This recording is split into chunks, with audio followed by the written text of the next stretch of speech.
This Sacramento Metropolitan Air Quality Management District meeting to order on October 28th, 2021 at 9:03 a.m. If the clerk could please call the roll to establish a quorum.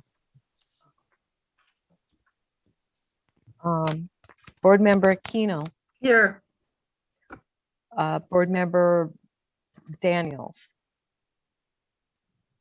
Board Member Desmond. Board Member Frost. Here. See you this morning. I hope you saw. Board Member Guerra. Here. Board Member Harris. Board Member Kennedy. Here. Board Member Loloe. Board Member Natoli. Board Member Papanau. Here. Board Member Cerna. Board Member Singh Allen. Here. Board Member Terry. Here. Board Member Vang. Present. Great, thank you. All right, we'll stand and do the Pledge of Allegiance, and then we'll go to the clerk announcement. Salute, pledge. I pledge allegiance to the flag of the United States of America and to the republic for which it stands, one nation, under God, indivisible, with liberty and justice for all. Thank you. If the clerk could please read the clerk announcement. In compliance with directives of the state and Centers for Disease Control and Prevention, the physical location of this meeting is closed to the public, consistent with state and local officials' recommendation to promote social distancing and Assembly Bill 361. Members of the public are encouraged to participate in the meeting by observing the meeting in real time at www.sacmetrocable.tv, Zoom video conference, conference line, and by submitting written comments electronically by email at boardclerk@airquality.org. Comments submitted in person will be delivered to the Board of Directors by staff. Public comments regarding matters under the jurisdiction of the Board of Directors will be acknowledged by the chairperson and accepted until the adjournment of the meeting, distributed to the Board of Directors and included in the recording. This meeting of the Sacramento Metropolitan Air Quality Management District is cable cast live without interruption on Metro Cable 14, the local government affairs channel on Comcast, Consolidated Communications, and AT&T UVerse cable system. This meeting is being closed captioned and will be webcast at www.sacmetrocable.tv. Today's meeting will be repeated on Sunday, October 31st, 2021 at 9 a.m. on Channel 14. Thank you very much, Madam Clerk. All right, Madam Clerk, our next item. Our first item is the Air Pollution Control Officer's Report.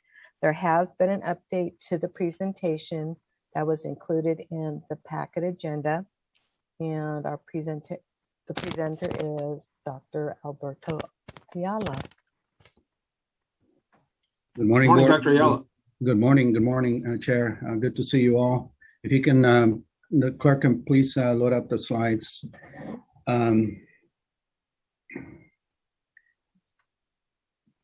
Yeah, if you can put it on the slideshow. There you go. Just go ahead and go to the next slide, Virginia, please. Good morning, board. Thank you for joining us.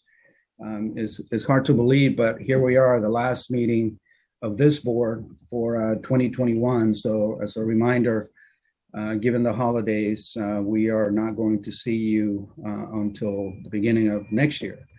So we do have a few announcements that we want to share with you.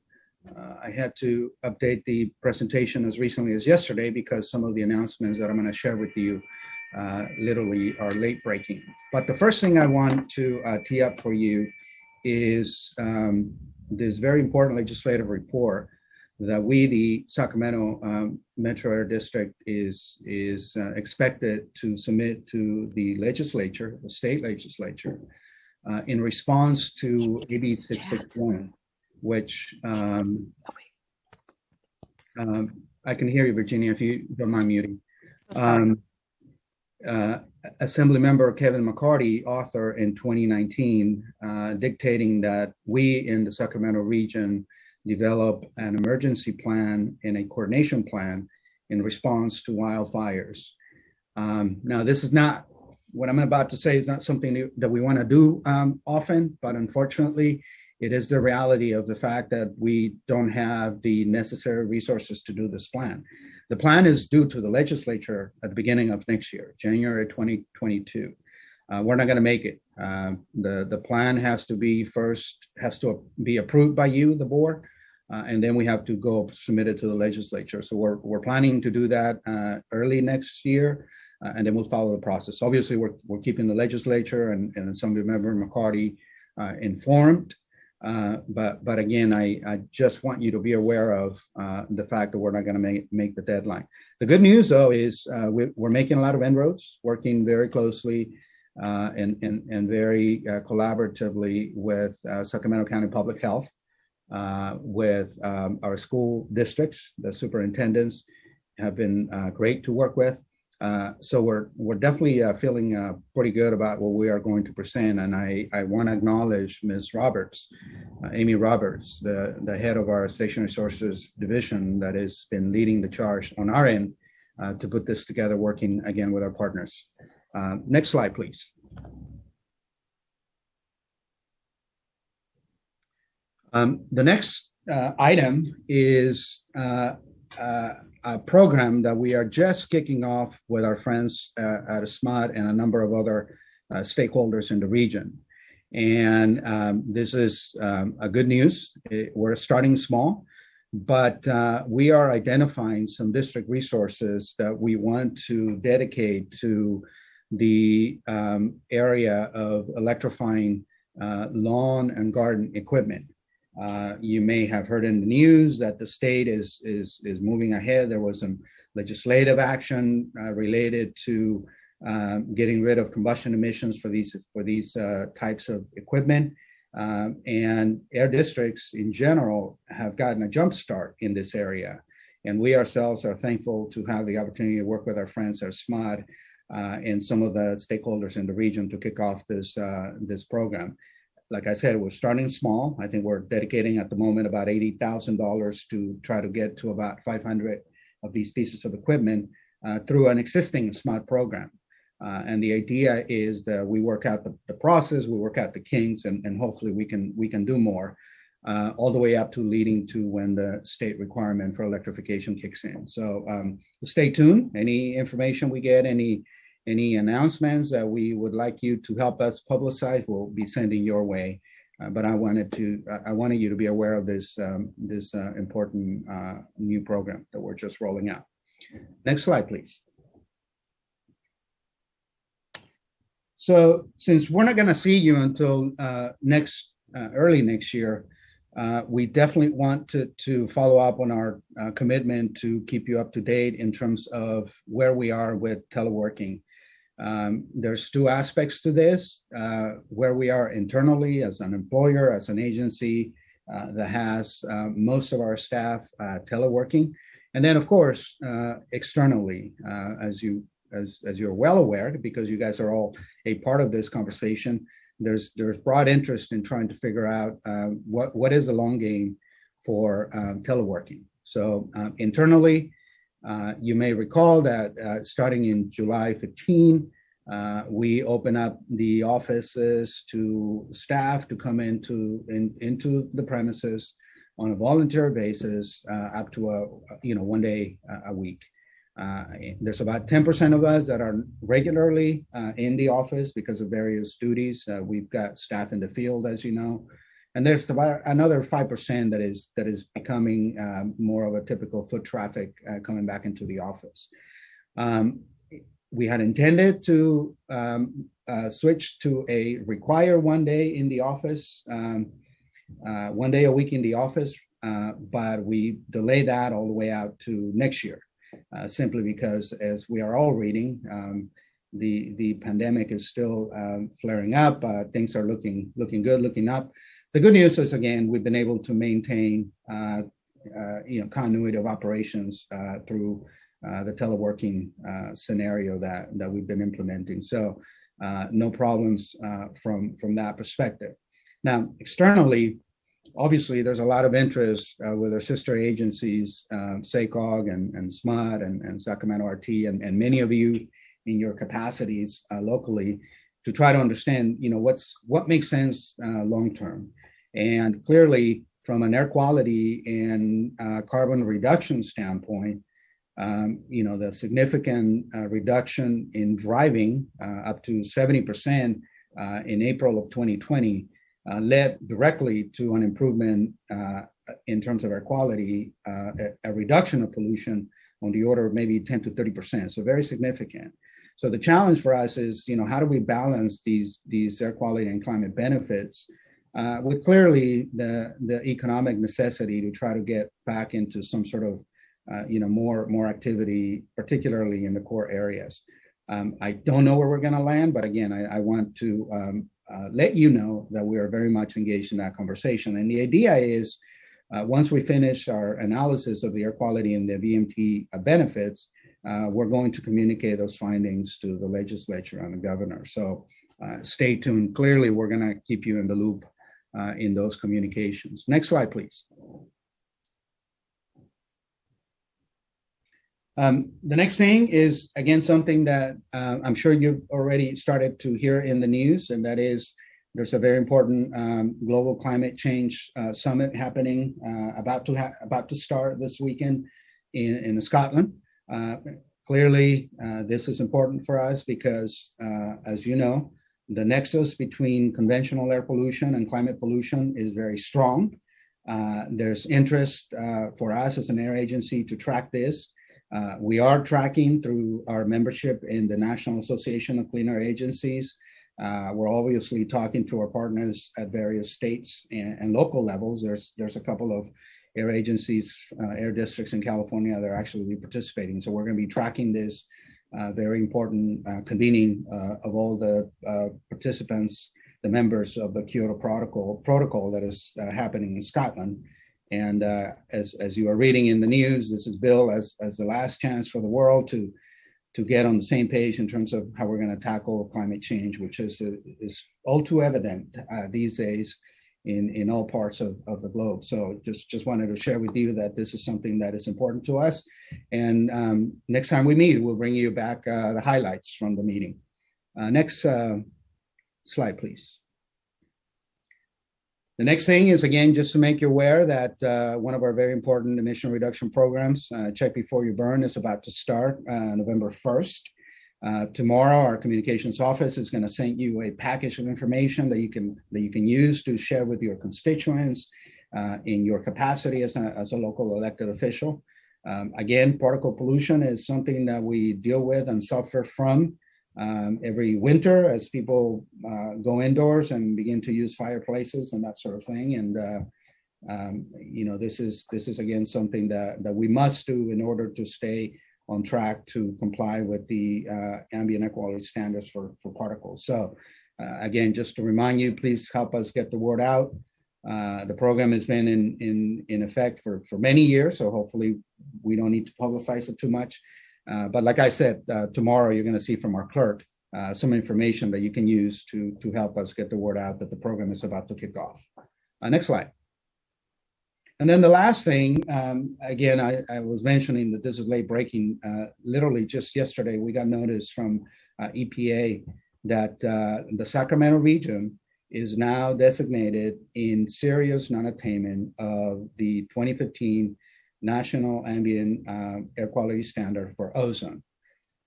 This is something that we are working on, and the actual air quality plan to get to attainment is something that you will see and you need to approve, and we're bringing you that next summer.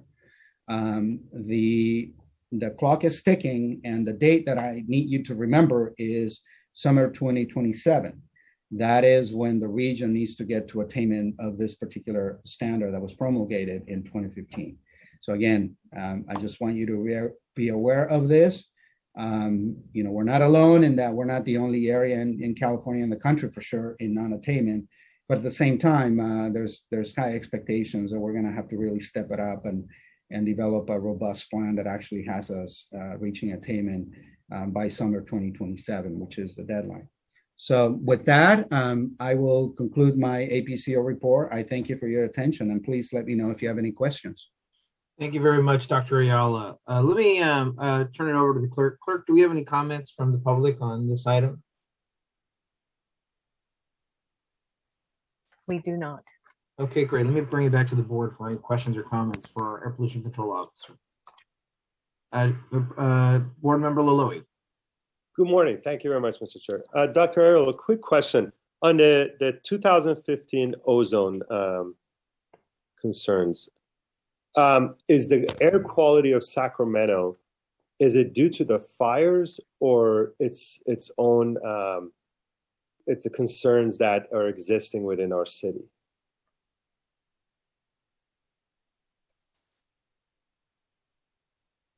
Sorry about that. Clearly, the fires contribute, but no. Most of the ozone is created by precursor emissions that come from mostly burning fossil fuels. So again, I go back to transportation and equipment and industrial uses. So anything that uses any type of fossil fuel that is burned in an engine is going to be the primary contributor. And do you think that, being so close to some of the main freeways, obviously Highway 5, that really brings the trucks and they kind of drive through our city, is that, one of the main issues from that? Oh, you bet. No, absolutely. And, that's one of the key policy areas that we are getting pretty active and vocal about, is the fact that you've got these very busy freeways, right, running north and south and east and west, and most of that truck traffic is just passing by. So, we get burdened with the pollution that comes from these sources. So, it's a strategy that really requires all of the above. And basically, again, as an example, that's why we want to electrify lawn and garden equipment, because the low-hanging fruit is gone. There aren't any big sources that we can go after and then, put us on the path to meet the standards. It's a bunch of smaller sources that together, when you add them all up, contribute to the pollution that we're trying to handle. So again, stay tuned. Thank you. Thank you, Board Member Laloy. Any other questions from the board? Seeing none, then Madam Clerk, we'll go on to the next item here. It is the consent calendar with 4 items. Item 1 is the September 23rd, 2021 Board of Director meeting minutes. Item 2 is agreements with Elk Grove and Twin River Unified School Districts for school transportation. Item 3 is the quarterly contract report from July 2021 through September 2021. And the 4th item is the contract with Hanson and Bridges LLP for hearing board counsel. Very good. Madam Clerk, any members from the public signed up to speak on this item? Not at this time, no. Okay, let me bring the consent calendar back to the board here. Any questions from the board? Seeing none, I'll entertain a motion to approve the consent calendar. I'll move adoption of the consent calendar. Aquino. Thank you. Second, Terry. Second, Singh Allen. Oh, It's been seconded by, been moved by Board Member Aquino, seconded by Board Member Singh Allen. And Madam Clerk, if you could call the roll. Member Aquino, Aye. Board Member Daniels, Board Member Desmond, Board Member Frost, Aye. Board Member Gira, Aye. Board Member Harris, Board Member Kennedy, Aye. Board Member Loloe, Aye. Board Member Natoli, Board Member Papanao, Aye. Board Member Cerna, Board Member Singh Allen, Aye. Board Member Terry, Aye. Board Member Vang. Yes. Great. Thank you, Madam Clerk. That measure passes. Madam Clerk, we'll go on to the next item. We're on the discussion calendar, item 5, Assembly Bill 361 compliance, and it is presented by Jamil Moans. Good morning, Chair Guerra and directors. My name is Jamil Moons. I'm the Administrative Services Division Manager for the district. This morning, I'm going to be speaking to Assembly Bill 361, which I believe most of you are pretty familiar with from your other capacities on other boards and councils. So my presentation will be fairly brief. But we do want to let you know from, I'm sorry, Virginia, can please go ahead and go to the next slide? Thank you. So Assembly Bill 361 provides a mechanism for us to continue to meet virtually with exemptions to certain Brown Act requirements under specific circumstances. So we are just to bring to you that those circumstances do exist, and then to ask the board to pass a resolution finding those circumstances. So the Sacramento Public Health Officer did submit a letter back in September recommending to hold virtual meetings to continue to minimize and remove additional risk for the safety and health of attendees. So that was presented. And so this board must make a finding that that those circumstances do exist, and then according to AB 361, to vote once every 30 days to reauthorize these exemptions, these Brown Act exemptions. Next slide, please. So we will ask you to adopt a resolution that's in your packet, finding that local officials have recommended measures to promote social distancing and other compliance with AB 361. Did want to bring to your attention, however, as Dr. Ayala mentioned in his IPCO report, we will not be meeting with the full board again until January.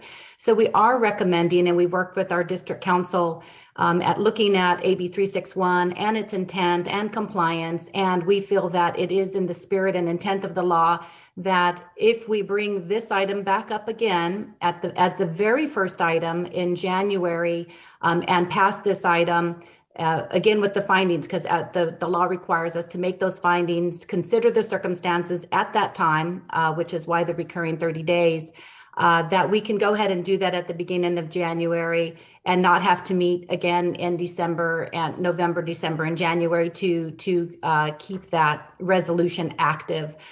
So we are recommending that we do take this item up again as the first item in January as well.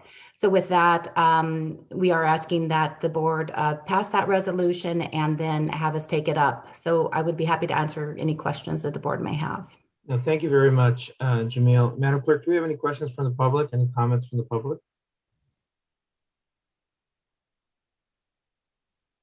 No. Okay, great, thank you. Then I'll entertain a motion here. This will save us a meeting in December and November, just for the sake of protocol.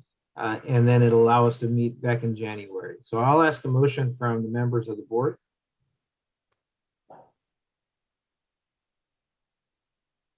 So moved.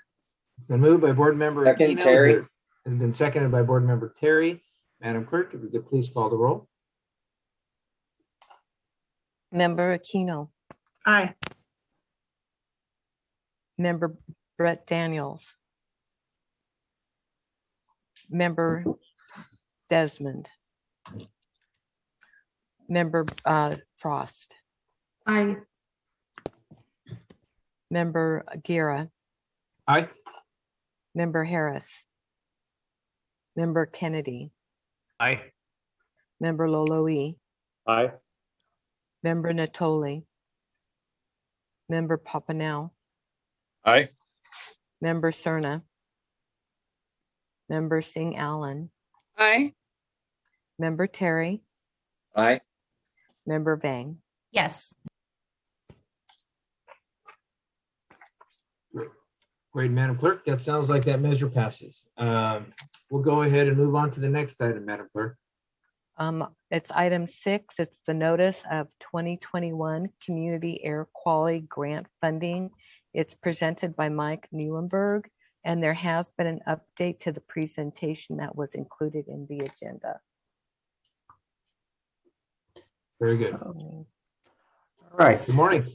Good morning. My name is Mike Nuremberg, and good morning, Chair Gear, and to the directors here. Let me just get the screen adjusted a little bit here. I'm a program supervisor with the Transportation and Climate Change Division, and I wanted to share some exciting news about our latest funding round that we did for incentives. Can we move on to the next slide, please? We've had an exciting solicitation here. We had another opportunity to have 18 million available to us on this last round that we've done for funding. As you can see, we've got about 6 different funds that were contributing to this 18 million that we had here. Many of them have similar guidelines, but they actually have some nuances on them that our staff had to actually take into consideration as we were considering how to actually run this solicitation. The transportation funds that we have were the Community Air Protection Funds. We have the Carl Moore Protection Funds, or Carl Moore Funds. We have farmer funds, which is really the agricultural funding measures that we have for ag farmers, and it's specific towards that. And then we had the Goods Movement Prop 1B. Those first 4 funds come from the State Air Resources Board, and we work in partnership with the ARB on those particular funding streams there to meet their guidelines. Next, we had our local $2 Department of Motor Vehicle fees that comes in locally to our agency to support these projects.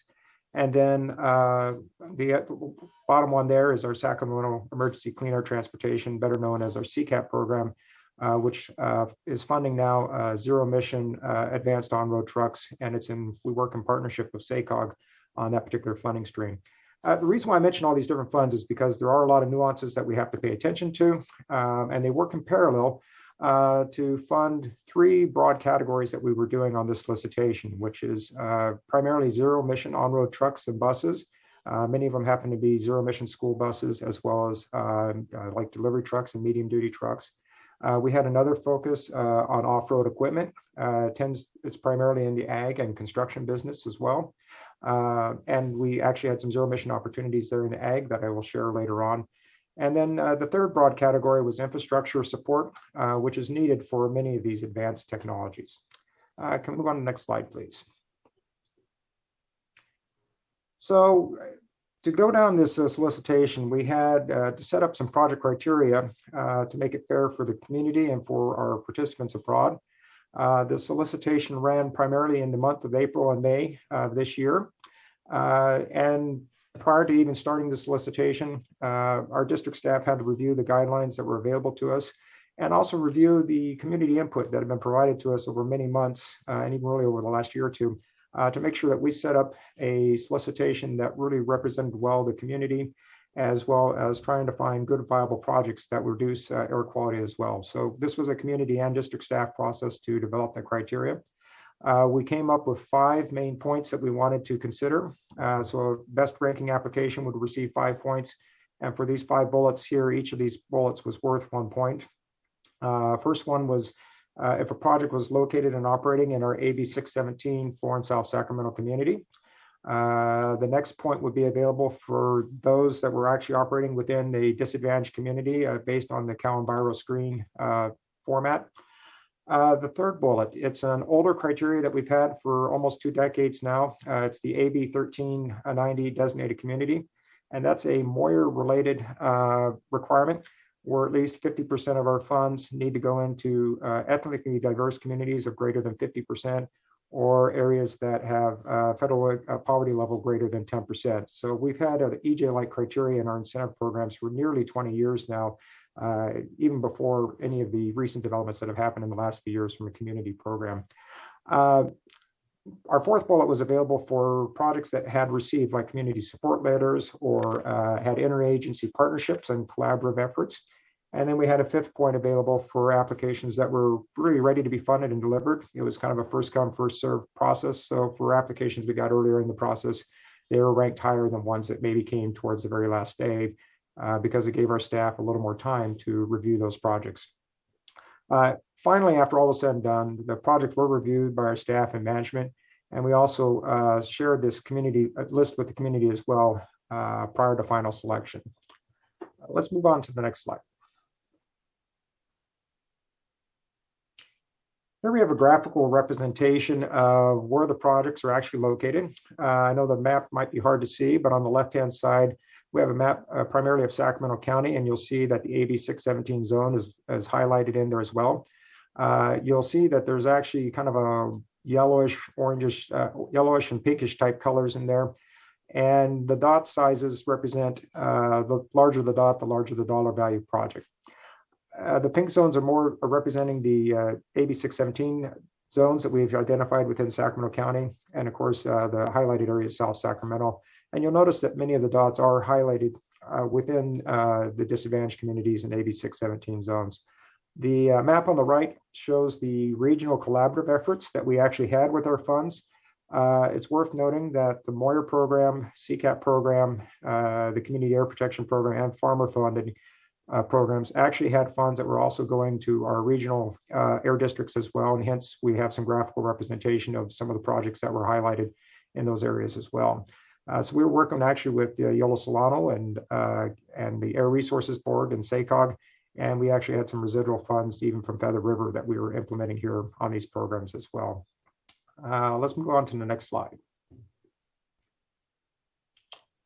So with that in mind, we really had I think, just a tremendous amount of applications that came in here. We received 158 applications requesting $57 million in funding. Clearly, we did not have enough money to fund all of these wonderful projects, but we still had 45 projects that we did fund with the 18 million that we had available. There were many worthy candidates that came through on this. And the remaining projects, we still put on a pending list. We have discovered from prior history that when we actually get to the point of an application coming to us, and when it comes to the award status, sometimes participants are maybe not able to come up with the capital, maybe they have a change in business plans, or maybe the project itself comes in a little bit lower value request than what was the initial request, and that might free up some additional dollars. As those dollars become available, we will move down the pending list that we have developed from those 158 applications, and we will just pick off the next one that was the next highest ranking in terms of funding those projects. For public transparency, we now have the projects listed on our website for those that have received awards. That way, everybody is aware where these projects are actually going and there's notifying the public of who actually received these grant awards. Let's move on to the next slide. Some of the project highlights, just to kind of cover here on this. You'll see that we actually have a recognition here of Southgate Recreation and Park District, where they're taking on some lawn and garden, zero emission lawn and garden equipment that will be operated within our local schools. They were actually getting a couple zero emission trucks from our CCAP program as well. And so here we have a public agency that's actually moving in the direction of going towards zero emission technology. It's worth noting that Twin Rivers and Oak Grove School District still continue they've already bought a number of zero emission school buses, and they applied for additional ones through this solicitation, and they are receiving awarded funds as already been approved by the board. The Sacramento Public Library has a zero emission bookmobile that they're going to be going into the community with as well. Just this is a great demonstration of even with not only with the zero emission technology, but just educating our youth and our community about the benefits of zero emission technology. Plus, you're talking about education as well, just from book learning and computer labs. This is just a great project to highlight from that end as well. And not to be outdone, even in the off-road area, even in the ag community, we are starting to venture into zero emission equipment from that end. That picture you see is a utility electric vehicle. It's using batteries as well. And it allows the ag community to be able to haul, whether it's agricultural type products or tools or other things to get about on their land. And it's a zero emission equipment as well. So you can see where the technology is moving. There are vast opportunities available. And we just wanted to kind of give you a visual demonstration of where these projects are going. Let's move on to the next slide. We're not done yet. You know, even though we just finished up this last solicitation, we have additional funds coming into our agency that we still need to implement. So even though we're trying to catch our breath and trying to get all these projects out the door that we just awarded, we have another 20 million that's coming in this next spring. And I think it's worth highlighting that This money is not going away. We are going to continue to promote this technology. We have a big Carl Moyer bump this year. Normally we receive about 4 million a year. This time it's going to be 12 million. And then along with that, we still have about 8 million in other transportation funds that we anticipate getting from community air protection funds, from a farmer program, and even from our local $2 DMV again. And I think it's worth noting that this may not be all the funding that's coming into us next spring. These are the ones we've confirmed, but there may be additional funds that are becoming available. And I think it's worth noting on these last two bullets of the actual need. While it's great to receive all this money and get all the technology out and really benefit the community, our local agency still needs match dollars in order to be able to continue receiving funds from both the state and federal level. Both of those entities really expect local government to come in with match dollars to stretch their dollars out even further. And so it's important to recognize that there are requirements there that need to be met. So there's a need from a local government standpoint to be able to do that. And of course, there's going to be staff resources needed to continue investing these resources. And it's beyond just staff resources. It still requires partnerships with our local vendors. They do the outreach for us in order to find participants. We need to work with our community-based organizations in order to find people who are willing to participate in the program. And of course, even local government agency. These are where collaborative efforts come into play. And all of these resources are needed to be continuing these fine investments within our region. And on that note, I think that concludes my presentation. Great, thank you very much, Mike. Madam Clerk, I think we've got someone from public comment on this item.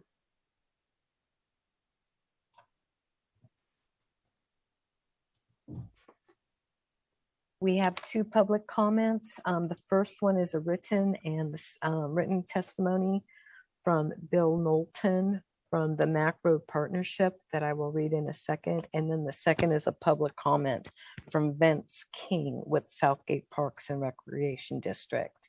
So the first public comment is from Bill Knowlton, and it reads, "Dear Chair Guerra and Sacramento Metro Air District Board of Directors, I am writing to express my commitment to supporting the process and outcomes of your staff's recent community air grants and solicitations.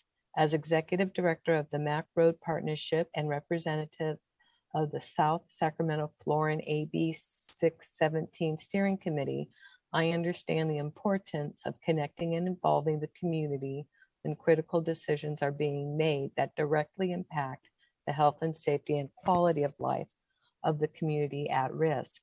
Air quality and how we redress issues of poor air quality matters.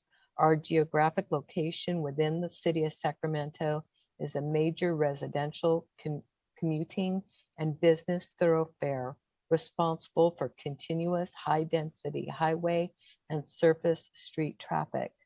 Unfortunately, this residential and business community is disproportionately burdened with high emissions and the impacts of exposure to those emissions.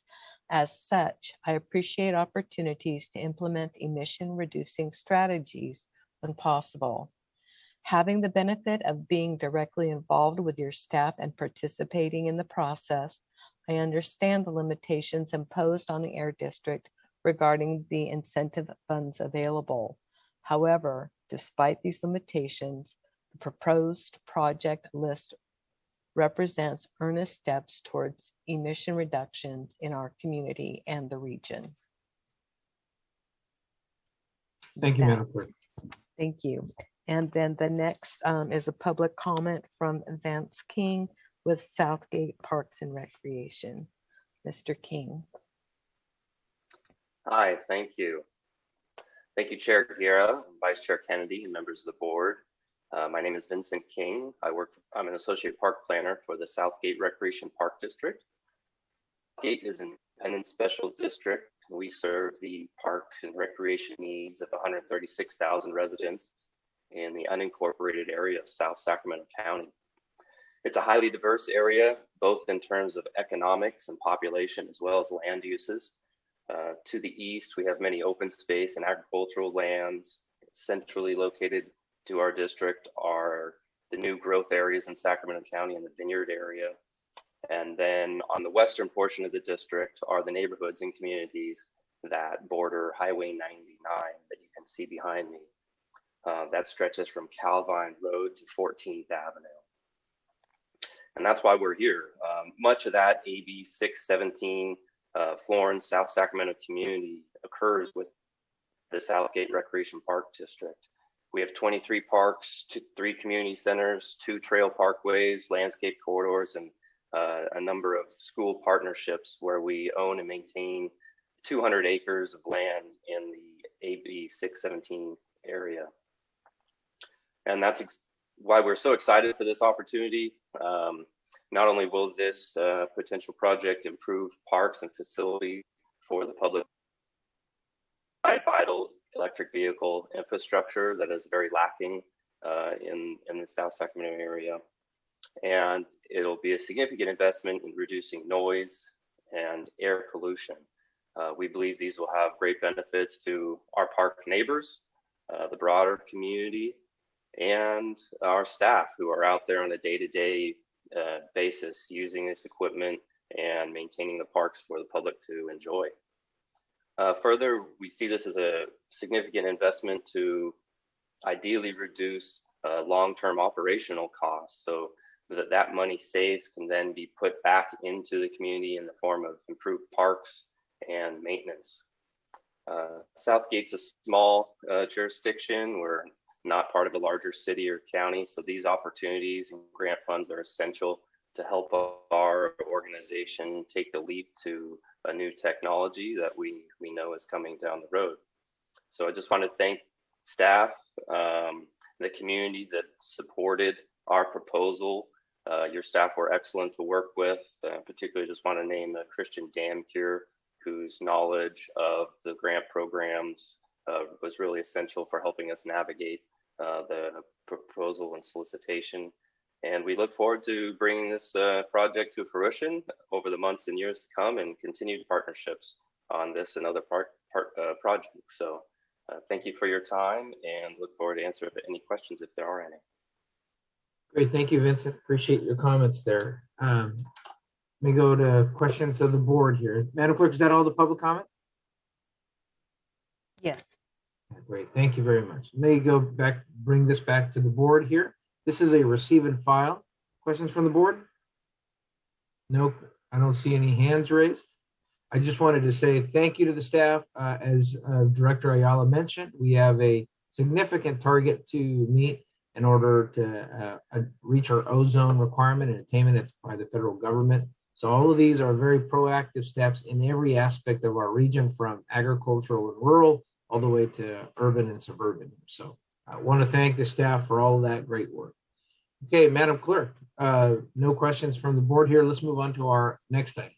That concludes our meeting.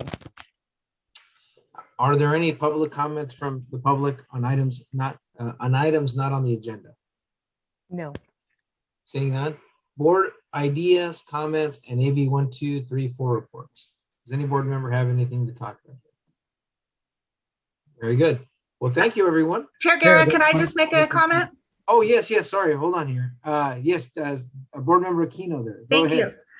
I just wanted to say, you may have seen on the news recently that PG&E is planning to come to the city of Folsom starting next week to remove 192 trees, including 76 native oaks. And of course, we share their desire for safety and reliability of their power lines, but we also are very protective of those native oak trees.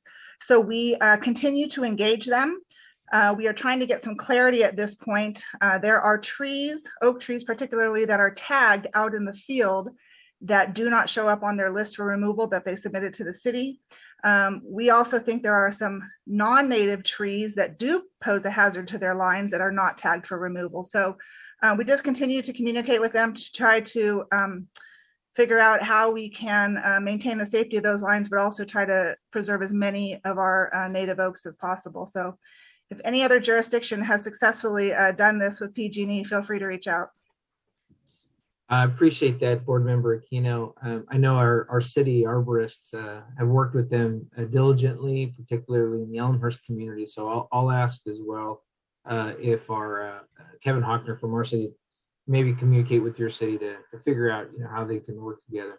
Yeah, it is the Valley Oaks are wonderful trees that are capture carbon significantly. So making sure that we can manage safety and then improve, manage the carbon capture, I think is an important one as well. Thank you, Board Member Aquino. Any other questions? Okay, seeing no more comments or ideas from the board, then Madam Clerk, we're adjourned at 9:48 a.m. Thank you, everybody. Have a wonderful day.